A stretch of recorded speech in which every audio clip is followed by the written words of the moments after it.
right. Hi, everyone. I am with Mark Collier today. Mark is the COO of the OpenStack Foundation, which is a cloud computing company that's also open source. That's right. So can you tell me a bit about OpenStack? First of all, what is cloud computing, even just on a basic level? Yeah, absolutely. So, cloud computing is, as some people have said, it's just other people's computers or computers in the sky. But it's basically when you take hundreds or thousands or tens of thousands of computers, basically servers, and you have them in a data center, and you make that computing available through an API. So programmatic access to infrastructure, so compute, storage, networking, the fundamental building blocks you need to run just about any application, whether it's a website or any other type of application infrastructure that just about everybody these days needs access to computing. The difference with cloud computing is it makes it available in seconds with an API, and you can use it and reuse the same underlying hardware, physical hardware, with this software layer that makes everything very kind of elastic. Computing is another term for it. Okay. And then that software layer is open sourced through, so the age-old question is, how do you make money? Why did you choose to open source? Things like that.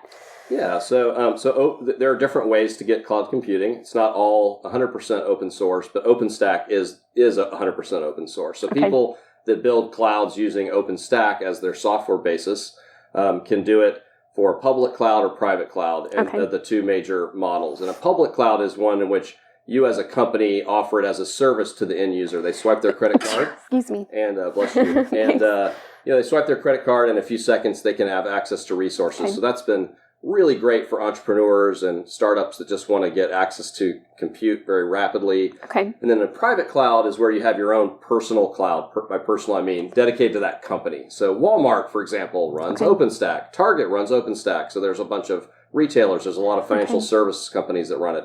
So in that case, it's kind of like an in-house cloud that's dedicated to your company, and that would be a private cloud. In terms of your question about how people make money, yes, open source, it is a bit counterintuitive. It's a free software. I work for a foundation that's a nonprofit, so people kind of scratch their heads and say, how do you make money? But I think and keep yourself afloat. Yeah. So I think that what's interesting to me about the way the rise of open source. So there's more open source than ever, which is an amazing thing. And the rise of cloud computing, they've happened at the same time, and they're sort of interrelated trends. And so what's happened is that people have access to this computing. They can then start companies on and grow real quickly.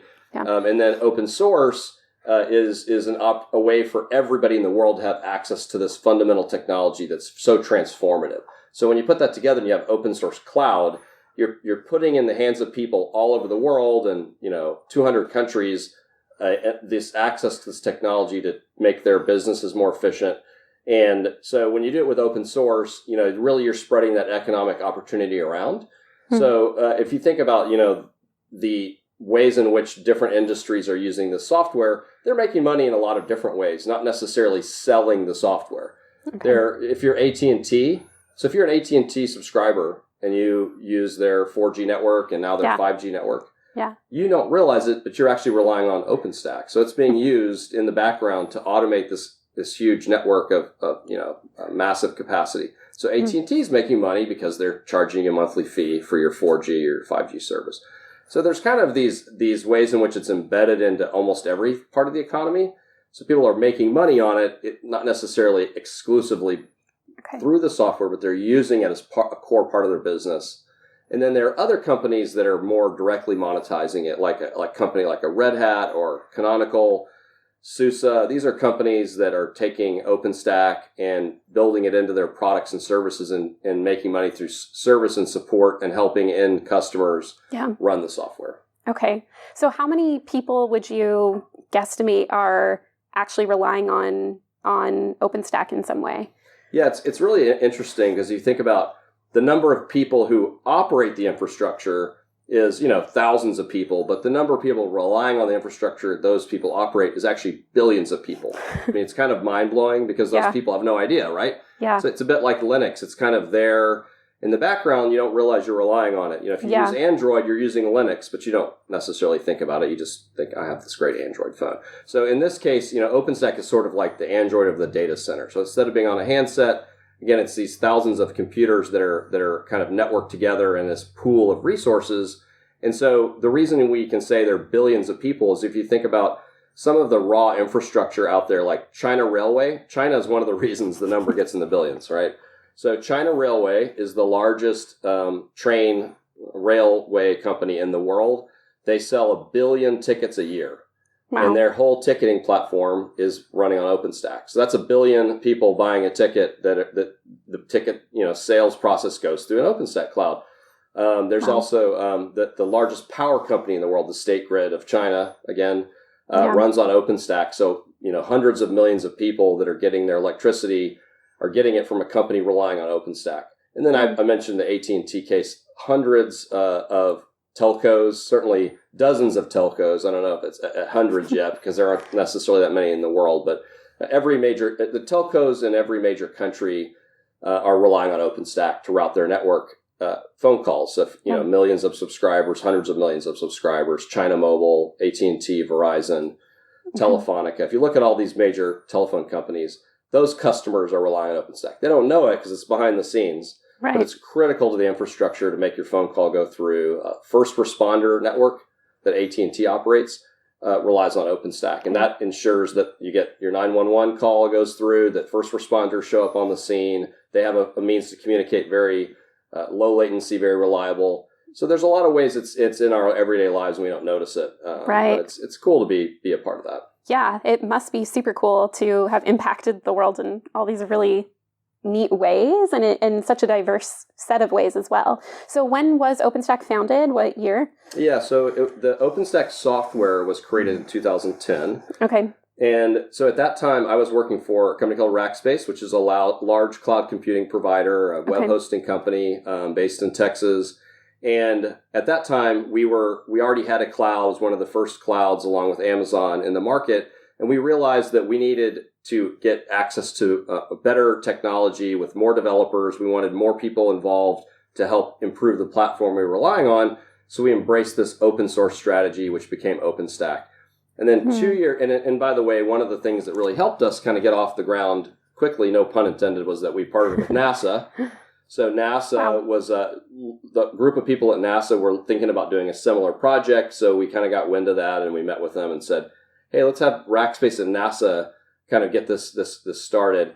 And then 2 years after we started the project and we were kind of shepherding it inside of Rackspace, we created this OpenStack Foundation. Okay. So the foundation, which is a nonprofit, came 2 years into the life of the project. It was about that time when it was ready to have a separate home that wasn't, just tied to one company. And a big part of open source, the way we do it, and that I personally believe in, is that it should be open to anyone to contribute, open to anyone to run it.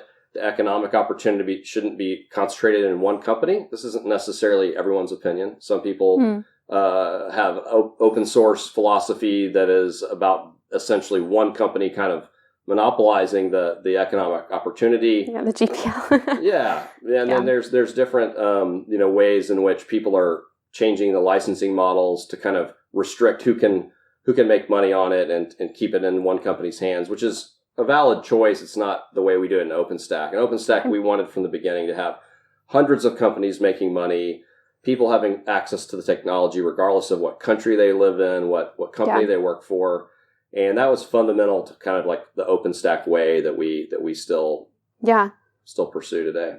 So tell me more about the vision of OpenStack as it was coming together. You had mentioned sort of seeing this need and also kind of capitalizing on an open source means of getting a lot of people contributing to the project. But can you tell me more about the vision and where you ultimately expected OpenStack to go?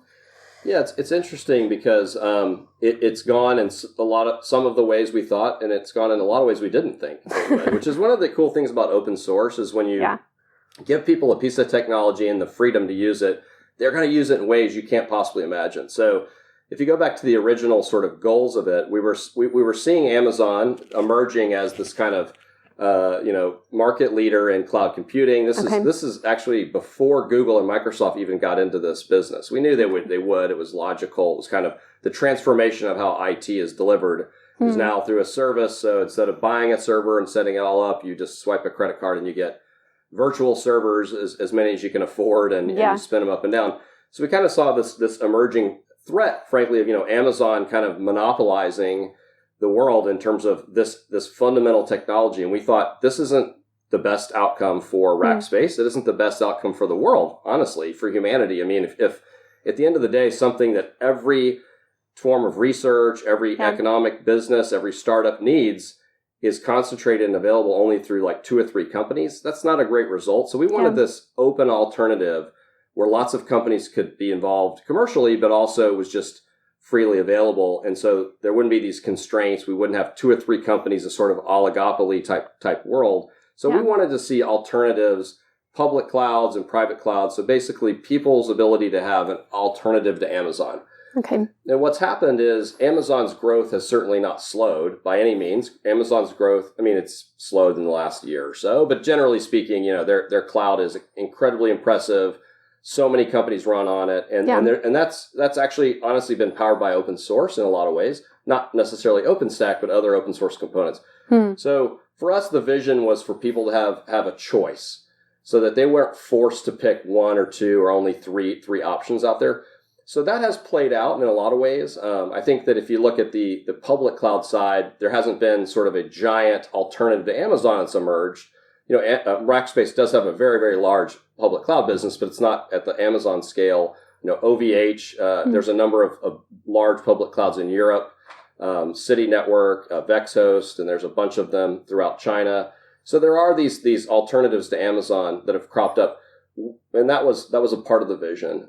Access to the technology, developers helping to move it forward, because there's an old saying that you're never going to have all the smartest engineers inside your company, because there are so many companies and so many smart people. So a lot of people are drawn to open source because, especially engineers, they can work with the smartest people in the world, who by definition, a lot of them aren't at their company. So working across companies was part of like this innovation philosophy behind open source. And the last thing I'll say, I know I'm giving you a long answer, is just that the ways in which we didn't see it being used. Yeah. The vision was, okay, there's alternatives to Amazon, but the fact that it's powering the cell phone networks around the world, we had no idea it would be used for that. Zero. So cool. The fact that power companies, railway companies, financial services, we kind of had an idea. Fidelity was involved early on, so there's some big, Wells Fargo. So we kind of knew there would be some relevance for financial services. But now you have like China UnionPay, and it's not all China companies, but we do have just massive adoption in China. Yeah. But as I said, Wells Fargo, many other big banks in the U.S. and some of them that we can't name because they're sort of private about how they do their IT, but just about every Wall Street bank, and some of these new fintech startups popping up, a lot of them are using OpenStack. So that's a really interesting way in which the transactions and the money that's flowing through the whole economy relies on OpenStack. So those are some ways that it kind of got more traction outside of our original vision. So it's just the fun thing about open source. Yeah, that is really neat. So in the unexpected ways that it's being used, has that given you any inklings for the future of cloud computing and where that might be going? Yeah, it's a good question. I think that probably the area where we're seeing the most kind of change in what we think of as cloud computing, almost kind of breaking the model, is edge computing. So cloud computing, as I sort of defined it early on, it's this huge data center with tens of thousands of servers, right? And so it's a concentration of computing in one place. You have a big data center in Virginia or, different parts of the world, but it's very, very concentrated. And sort of going back to the history of computing, you have the client-server era, the mainframe era. So there's always been this kind of back and forth accordion, trends of, okay, is computing moving to the edge? Is it moving to the core? Is it moving to the edge? So it kind of goes back and forth. And you have obviously like the mobile handset being a force for mobility and computing in your hand. But there's another a trend that's emerging, which is edge computing. And the idea here with edge computing is it's not just data that you might be collecting at the edge. So if you have sort of Internet of Things, all these different sensors, all these devices everywhere, they're not just collecting data, they need to process it. And self-driving cars is another driver of edge computing. So the idea is you need not just to capture data and store it at the edge, and then shovel it up this slow connection up this pipeline to this data center on the other side of the country. For some of these use cases, that's very inefficient. It's very expensive. It's just too slow. So you want to actually move the computing to the edge. So if you have this algorithm, like if you have a Tesla and it's got a self-driving car algorithm, it's continuously trying to make decisions in a real-time manner about whether to turn left or right or swerve or brake or accelerate, looking at all these different objects.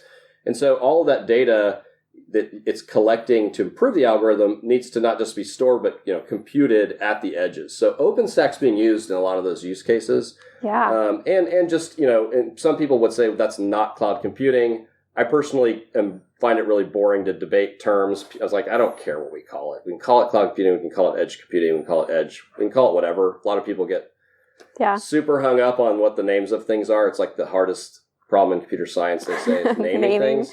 Yeah. I just wait for people to, pick one and then use the terminology. but the general trend is the computing is moving to the edge. It doesn't mean there won't still be some in the data center, but it's just growing everywhere. And the proliferation of the software being free helps accelerate that. Yeah.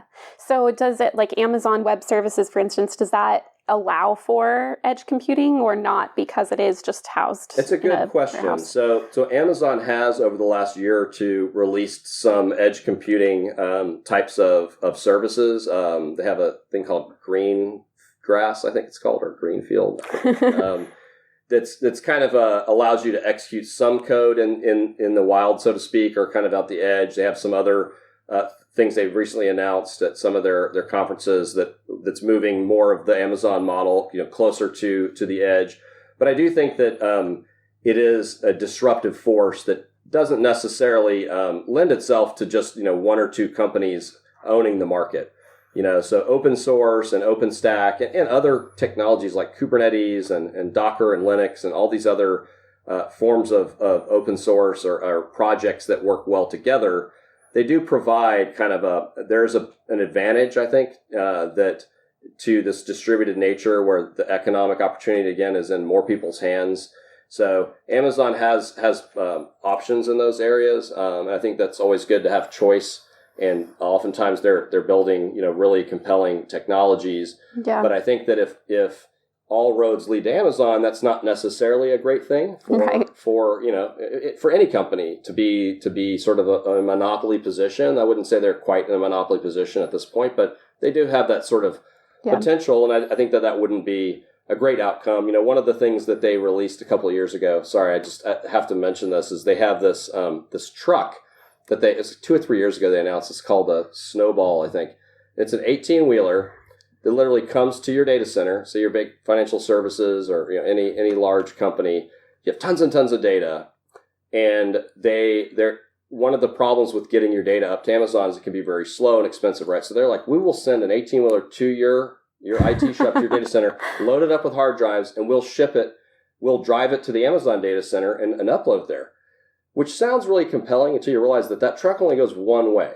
Yeah. Like they don't offer the service to truck the data back out. Yeah. So there's a sort of concept called data gravity, which has been around for a while. But at the end of the day, the bottom line is that there can be a certain sense in which customers can feel a bit trapped if they move the crown jewels of their company, which is this data that their whole business is relying on, and they send it on a one-way trip to a for-profit company for which it's going to be very difficult to get back. So people are starting to go, maybe we need to have more than one cloud. Maybe we need to have an OpenStack alternative. So there's very good, healthy competition in the market. So I think that I'm not too worried about the future. I'm actually very optimistic about it. But I think we do have to, keep that in mind that people need those choices, and sometimes they want it for privacy reasons. They don't want necessarily their data to be, being observed or have the potential for hackers or other state actors to kind of get access to it. So when you centralize things in a small number of companies and a small number of countries, sometimes the unintended consequences can be unpleasant. So I like to try to do my part to give people other options. Do you have a sense for your traction relative to Amazon's? It seems like Amazon must be pretty irritated with OpenStack. Well, it's funny. We know a lot of people personally that work there, and one of the things that's interesting is that Amazon as a company has been getting more involved in open source. They don't specifically have a need for OpenStack as a layer, technology layer, because they've already built something else that serves that layer. Right. But there are other layers of the cloud computing stack as capabilities become, greater beyond just the compute, storage, and networking piece that OpenStack does, where Amazon is sort of dipping their toe in the water. They're starting to contribute more to open source. So we certainly don't see them. I hope it doesn't come off as, that I'm anti-Amazon. I mean, there are a lot of people there I know that are very committed to open source. I think that Amazon as a company is moving in the right direction. It's not really for me to say. They can decide what direction they want to go in. But I think that overall that they are more and more opening up to open source. Sometimes they do get a little bit scapegoated as sort of like, all they do is take and they never give back. I think that, it's not black and white like that. They're starting to do more to contribute to and adopt open source. So I'm not sure if I directly answer your question. Do they find OpenStack annoying? Probably, at times. I think you're asking about the relative market share. Yeah.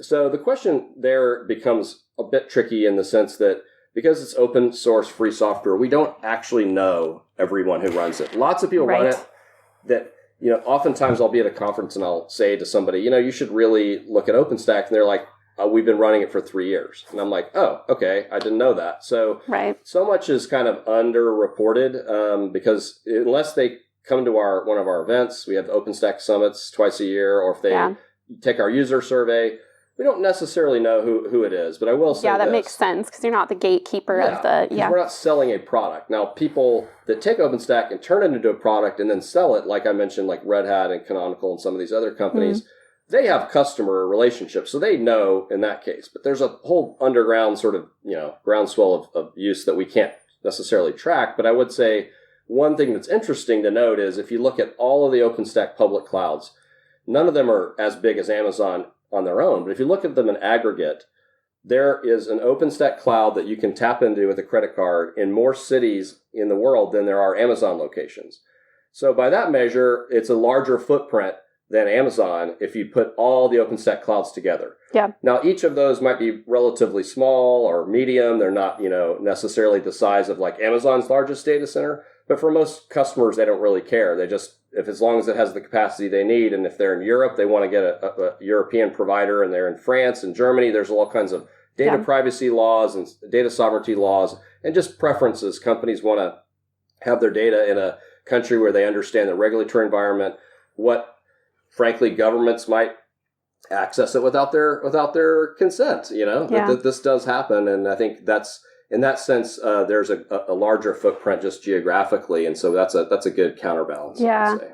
Yeah. I want to shift back to something you had said earlier about kind of the co-development of cloud computing alongside open source. So first of all, what are the different types of open source licenses? Because you had mentioned that there are some that still try to control sort of the economics of what happens with their technology. Yes. And you had just mentioned that Red Hat kind of takes OpenStack software and maybe layers a few more things on top of it, forks it in some way, and then resells it. And clearly, you must not mind that they're doing that because you've allowed it with your licenses. Yes. But I'm wondering what the license options are, and I'd love to hear more about how those have developed alongside this cloud computing. Yeah, absolutely. And it's a hot topic these days, at least in the open source, hacker news circles. People would like to debate about licenses. It's kind of comes and goes in the open source world with debate about licenses. One thing just to clarify is that Red Hat, when they take OpenStack and sell it, they don't fork it just because they'll be that wouldn't be an accurate description. I apologize. No, it's okay. I don't want to leave that hanging because what they ship is a pure version of OpenStack. They may layer other things on top of it. In their case, they're very true to the spirit of OpenStack. They contribute. Much of the code that is OpenStack is written by employees of Red Hat, so they're a good citizen in the ecosystem. Some people aren't. There are companies that do. Fork is kind of the 4-letter word in open source. So I didn't know that. Okay. Yeah, it's actually a hotly debated thing as well. But basically, the companies that are what we would consider good citizens. They contribute code, they then turn around and turn it into a product, and they sell it. And Red Hat's is a good citizen in that regard. But so in terms of your question about just the rise of how cloud computing and open source and the licenses. So what's actually happened is, if you go back to the beginning of OpenStack, our choice of license was very intentional. We spent a lot of time thinking about it, and we ended up picking the Apache version 2 license. It was started by the Apache project, the Apache Foundation, and so it's a foundation that has a lot of different projects like Hadoop and the Apache Web Server and on and on and on. They have tons of amazing technology at that foundation. Mm-hmm. They developed a license. This specific license that we picked it because it's commercially friendly.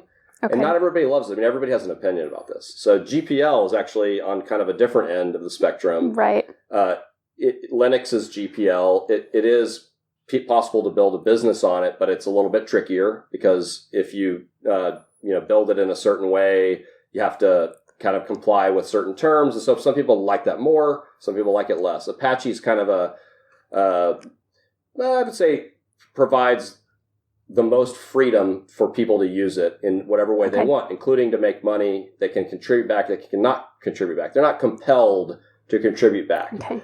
And we just decided that was a very good balanced way. And it's a personal thing, but it's worked out very well for OpenStack. We have hundreds of companies that are in the ecosystem. So we never saw people making money off OpenStack as a bad thing. We saw it as a part of the system. Right. We actually sometimes talk about 3 forces of a platform ecosystem, which is the companies, essentially the vendors, the developers, and the users. So those 3 all being in concert is really helpful. But sorry, to get to your question about the new licenses. So this is something that's happened really just in the last year and a half, which is that because there's this prevalence, I would say, of companies like Amazon taking open source code. Like if you actually, nobody really knows every line of code that runs in Amazon. There's probably not even one employee there that knows because it's this massive system. But there's all kinds of code. A huge amount of it is open source. And some people see that as kind of like, well, they're taking and they're not giving back. In my opinion, as long as they're following the license, then they're not doing anything wrong. But some people take umbrage at that. And what's happened is in some cases, open source projects that were founded by individual companies who really kind of their vision was, hey, it's open source, but anyone can make money, but we're going to make most of it. That's our vision. And oftentimes the name of the companies, then also the name of the project. This is kind of one of the things to look for. In those companies, before cloud sort of became the dominant model, they could sort of make most of the money around the project that they started, and they felt like that's fair. Now, what's happened is Amazon, because everything's now a service, can take that code, can make tons of money on it, not give back. And so some of these companies, a lot of them are VC funded. They have a lot of pressure coming from their investors. Like, what are you doing? You're writing all this software. It's the name of the software is the name of your company, and there's someone making lots of money on it. It's not you. It's Amazon, and they're not paying their fair share. Yeah. Like, this feels very unfair to some people. So what they've done is they've changed their licenses, and they've created a more restrictive license that says, hey, it's open source, and you can use it if you want. But if you're going to make it a service, you're going to make money on it, then you need to have a contract with us, or there's a bunch of different sort of gotchas in these clauses. Okay. And a lot of people feel like that's justice, that's, writing laws, or writing, not laws, but writing, licenses, legal agreements that can enforce this sense of fairness that inherently people are looking for. I personally think that that's not going to work. I think that that's going to fail. And it's definitely different from how we do it in OpenStack. And with the Apache license, it's like anyone can run the code. They don't have to contribute back.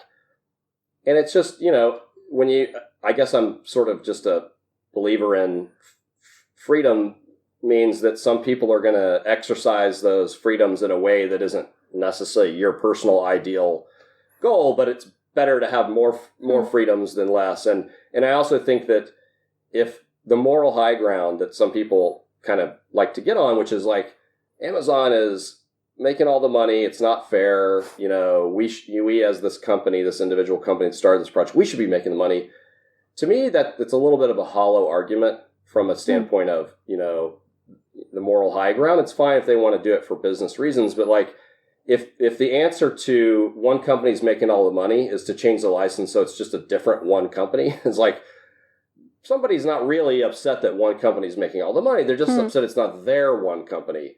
And it's like, fine, do whatever you want. But I think that we're not going to, in my opinion, save open source by making it less free. Because if you actually look at the larger way that people historically have talked about open source, it's actually FOSS, free and open source software. So the free stands for, free as in freedom. So that people have the freedom to look at the source code, to contribute to it, to modify it, to run it. If you start reducing the freedoms, you're kind of like, killing the patient on the operating table. Like, what do you, I'm like a half-baked analogy there, but metaphor. Yeah. But it seems like you're kind of removing the thing that you're trying to protect. It just doesn't really add up to me. I think that but it's a personal opinion. We'll see where the market goes. I also think open source isn't on the verge of collapse.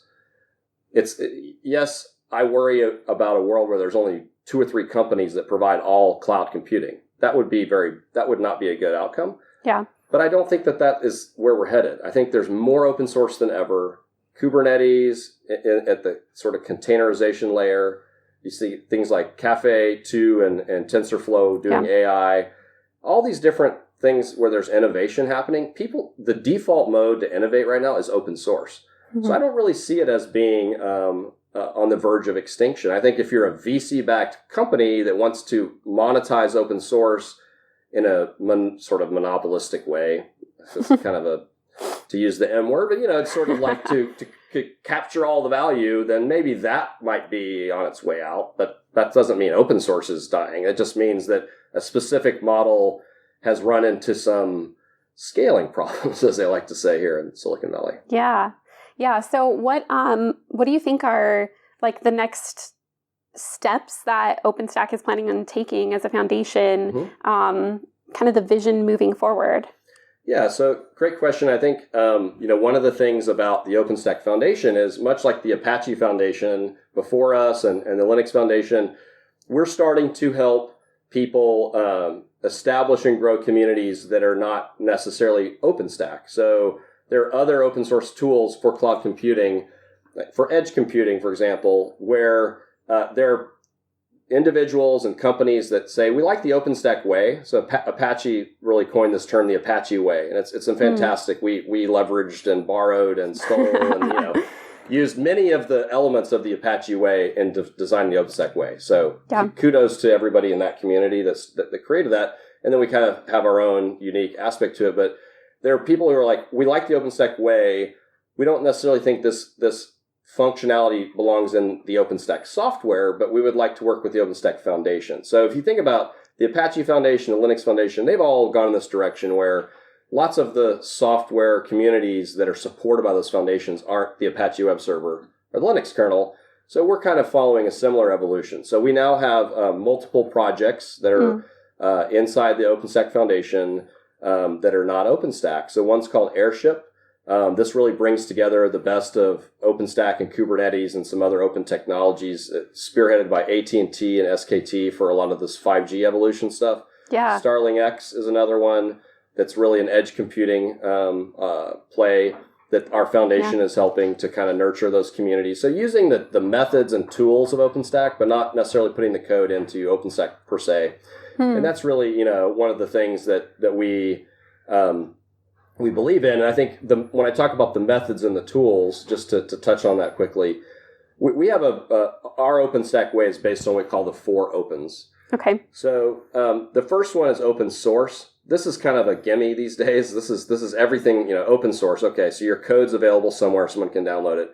10 years ago when we started OpenStack, that wasn't necessarily a given. But now everybody has their code out there. Like, it's no longer seen as some wild idea. Certainly, if you go back to Linux, that they really blaze the trail in this regard.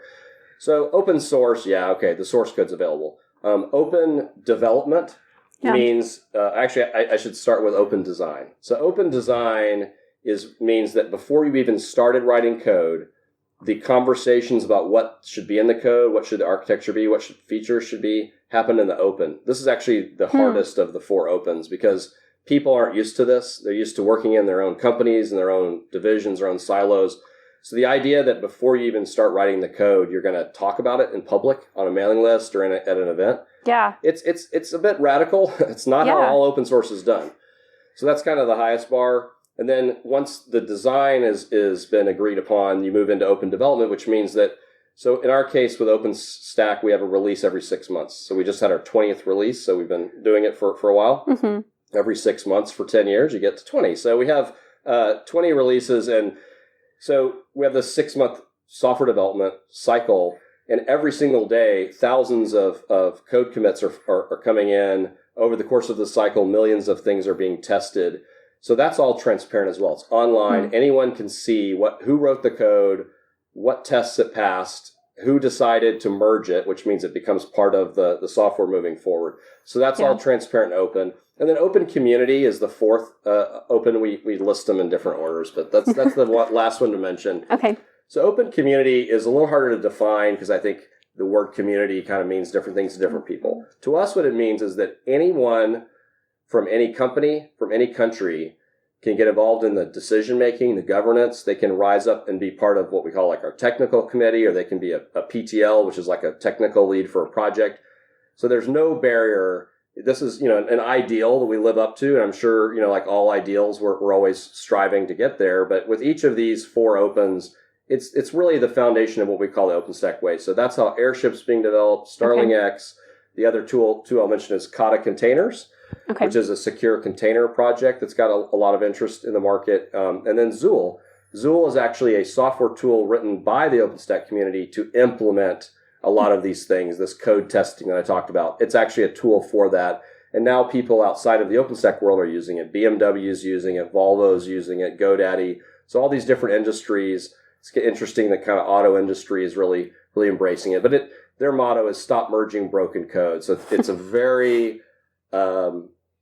sophisticated system for testing code as it's being written before it gets merged that's improved the quality of OpenStack. And now anyone can do it, whether they're, part of our foundation or not, because all the code's out there. Yeah. So what are your thoughts about like BDFLs and who gets to choose what gets merged and doesn't get merged? Sure. What does that look like from the OpenStack way? Oh, that's a great question. So actually, the BDFL, which is the benevolent dictator for life, for people that are following all the lingo, is kind of the Linus model where you have an individual person who started a project and sort of it's kind of like, all roads go through this person. They can make the hard calls. So that's one model. What we decided with OpenStack is that we wanted to do, we recognized the need for the buck to stop somewhere, for someone to make a decision. So generally speaking, the day-to-day decision making follows what we call a lazy consensus model. So people kind of make proposals and consensus starts to emerge and things move a certain way. But when you do reach a point where an individual needs to make a hard call, we do have a person for that inside of each component of OpenStack, and that's called a PTL. So project technical lead. And the difference is it's not for life. So they're elected positions. Their authority is similar in that they can make the call, like this code's coming in or not, this feature's coming in or not. We're going to cut this out. We're going to do it next year. We're going to do it another release. They can make the hard calls because we recognize you need that. But it's an elected position. And really interesting. So as we added a little bit of democracy to the process, but they have the authority to make a hard call. But then, oftentimes we feel like it's important to us, again, with the open community, that person represents the will of the community. Yeah. And so by having an election process, it gives you that sort of relief valve that just on the off chance that your dictator turns out to be... Yeah. Not all dictators historically have turned out to be great or benevolent, I would say. That's a fair summary. I'm not talking about open source, but, in politics around the world. So dictators, it's hard to guarantee they'll be benevolent. So democracy is a nice... safety valve, so we kind of built that into our governance. So how long are the terms for these PTLs? So I believe they're 6-month terms because we have the 6-month release cycle. Okay. And so before we start the new cycle, there's an election, and so there's a PTL for each cycle. So we have the releases, we follow this alphabetical order. So, and they usually have some tie-in to where we planned them. So the A release, 10 years ago was Austin, because we had our first event, our first summit in Austin, which happens to be where I'm from. So go Austin. And then we moved on from there. But each of those releases has a PTL. Now, oftentimes those PTLs will serve for many releases in a row, get reelected. It's not like you tend to see like turnover every 6 months. Yeah. Because people get a lot of support. They feel good about it. But then there are points where people just simply, it's a very stressful job. It's not an easy job. It sounds great. You make the hard calls, but you got to make the hard calls. And so sometimes after a number of releases, someone will say, look, I'm actually not going to run for re-election. Kind of burned out. Burnout is an issue in all of, technology, and it happens in open source. Absolutely. It has happened in OpenStack. So oftentimes there's a succession kind of that naturally happens organically. So how does this election take place? Is it the whole community, regardless of what foundation or company they're with? Yes. Or, okay. It's based on the contributors. So if you've contributed code to OpenStack, then you get to vote. Okay. So the idea is it's really, an election of your peers. So the people who's, this developer community of people writing the software, writing the code day in and day out, that's who you're representing. So that's who should be, the electorate. So that's kind of how we've designed it. Yeah. And we do, just to add one little wrinkle to it, we consider contribution to come in different forms. So if you write documentation, for example, then you can qualify to vote. You don't have to necessarily write lines of Python or JavaScript or so we try to take a broader view of what it means to be a contributor, but at the same time there has to be some specificity around it. So we have a set developer pool. We have, election monitors that make sure everything's fair and on the up and up, and. So what kinds of issues or challenges are you facing on some of this governance side? How do you think open source might change over the coming years to kind of adapt to some of these sorts of problems you've discovered at OpenStack and then adapted to? Yeah, it's a good question. I mean, I think that this burnout is a factor. One of the sort of amazing things about OpenStack is we have members of our foundation in 187 countries, and they're, I mentioned China obviously has a lot of users. We have tons of developers in Europe and other parts of Asia, and of course, throughout the United States. So this sort of 24-hour-a-day nature of it is a blessing and a curse. Yeah. Because code is flowing in all the time. So we've automated a lot of that through software, because we're a bunch of software developers. So we have this Zool as one of the tools I mentioned. Opendev.org is actually a place where people can use these tools for their own open source project.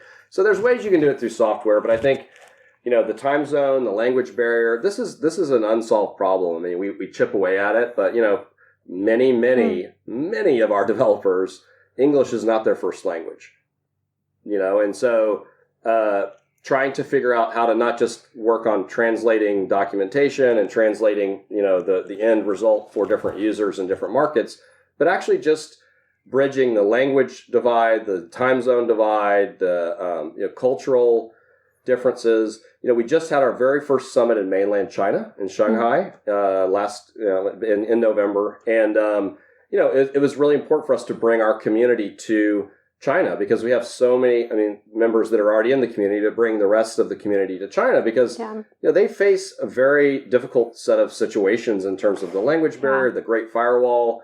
A lot of the tools are difficult and slow to access. So just kind of walking a mile in their shoes for the whole community helps kind of chip away at this problem. But I think that that's probably what I would see as one of our challenges. It may not be every open source. If you have an open source project that's written by a bunch of developers that work for one company that all live in Palo Alto, okay, you don't have all these other challenges, but you also don't have all the amazing opportunities to learn from the smartest people in the world, because you're kind of like, you're just getting the ideas from one group of people in one room. Yeah. And, you're missing out on a lot of the brilliant upside of, kind of the four opens way that we like to do it. So you had mentioned that one of the sort of virtues of open source is that you get to open your doors to a lot of different people to contribute. You have a lot of people from around the world. A lot of people who are second, English is a second language for them. Yes. So, like, do you ever have an instance in which somebody that you don't really want to be participating in your community is participating, or just like contentious factions participating at the same time? How does that work? Yeah, that's a great question. And I would say that, I mentioned, sometimes people may use it in a way you didn't imagine, but sometimes people may show up that you weren't necessarily, on your A list. And everybody has a different idea of who they would want to be there and not want to be there. Yeah. So, when you're completely open and you invite everyone in, somebody is going to be upset about somebody that showed up, right? And part of it is just staying true to that. So just to give you as an example, we a couple of years ago we had an OpenStack summit, and we had the U.S. Cyber School from the Army come in and talk about how they use OpenStack as part of their cyber defense and offense in terms of the way that they're sort of dealing with hacking, offensively, defensively. So, some people may go, that's amazing. Some people may be very, unhappy with that. It's sort of like a weapon-oriented approach to how it's getting used. There's plenty of reasons to be uncomfortable with that, for a lot of people. At the same time, the next day at that same summit, we had Edward Snowden present. So I interviewed Edward Snowden, who, used to be with the NSA. And actually, if you go back a couple of years earlier, we had the NSA, some people from the NSA speak. So we've had NSA contractors while they work there. We've had ex-NSA contractors in the form of Edward Snowden. So it was kind of funny in that particular instance, because we do these rehearsals the day before. Yeah. While the couple of the folks from the U.S. Cyber School in the Army were presenting and getting ready to present, we had a little mic check to make sure the technology was working to talk to Edward Snowden the next day. Yeah. And they sort of got a little bit of they saw a clip of that in the green room. They were kind of like, okay, well, this is interesting. So we're gonna be followed on tomorrow by somebody who maybe the U.S. government doesn't universally love, and then you can go outside of that and see OpenStack is being used in many different communities and many different government aspects in terms of China and the U.S. And even just within the U.S., you see different groups that maybe don't all love each other, and we're just like, what?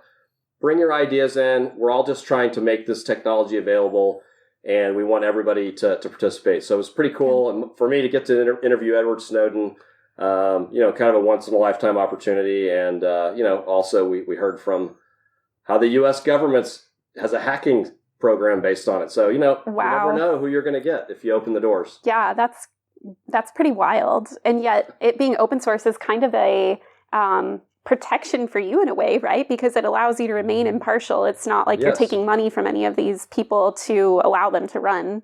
You're exactly right. That is such a good point. It does allow us to remain impartial, and it does in a way kind of I think if you pick up on this this trend and my personal view of how I've been happy with how we've proceeded with the OpenStack way and so forth. It's really about sort of choice and making sure monopolies don't crop up that sort of become a choke point for the economic opportunity, for the access to the technology. And that could be a company. I use a lot of company examples. It could also be a country. If one country has access to all the technology, or they can stop the flow of it for some sort of, let's say, trade war, for example, or whatever political reason, that's depriving potentially billions of people from a critical piece of technology. So when it's open source, it doesn't belong. Not only does it not belong to one company, it doesn't belong to one country. Yeah, it's really available to everyone. It's just a personal philosophy I have. I've been very excited and fortunate to be a part of an opportunity where it has flourished. Yeah. And so people have used it for all kinds of things, and you may not love all of them, but that's what how freedom goes. Yeah, that's very cool. Well, so just as we're wrapping up here, I'm curious to know kind of what your words of encouragement might be for people who are listening and who are working on their own open source startups. Clearly, you founded and are running a very successful open source project, and I just wonder what insights you might have for other people.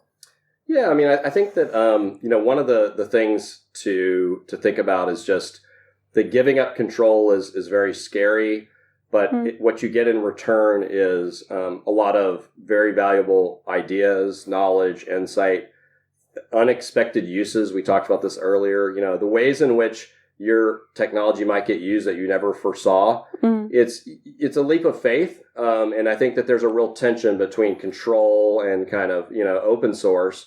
Yeah. And people are looking for ways to find that balance. And there's no one right model. So I don't say that there's like a magic model, but I think that for me, I always see it from the standpoint if someone's using your software, even if they're not paying you, and even if they don't contribute code, they're in some way, part of your community. And that's not necessarily a universally held belief. Some people say, oh, you're just kind of taking advantage of this. But I think the more you can kind of take have the biggest tent, so to speak, and have the biggest community, you're going to get more of the benefits. You're going to get a smaller percentage of the, let's say, monetization, but you're going to have a much bigger pie. So, to use the age-old, analogy of growing the pie, I mean, it's very counterintuitive. And I think especially you said, open source startups, open source is not a business model in and of itself. Your company needs a business model. Open source can be a software development model and part of your way of developing the technology you need to make your business run. But you have to sort of think about these things holistically and just, try to be open to welcoming in ideas that are not your own and use cases that you didn't think about. And, those are some of the things that I think, it's easy to see kind of the negatives of someone doing something you didn't foresee, but there's so many other positives. So, people just have to experiment, and every community is going to develop its own kind of center of gravity. So there's no one formula, but that's what I've seen work. Awesome. Well, thank you so much, Mark. I really appreciate your conversation today. Thank you. It was great.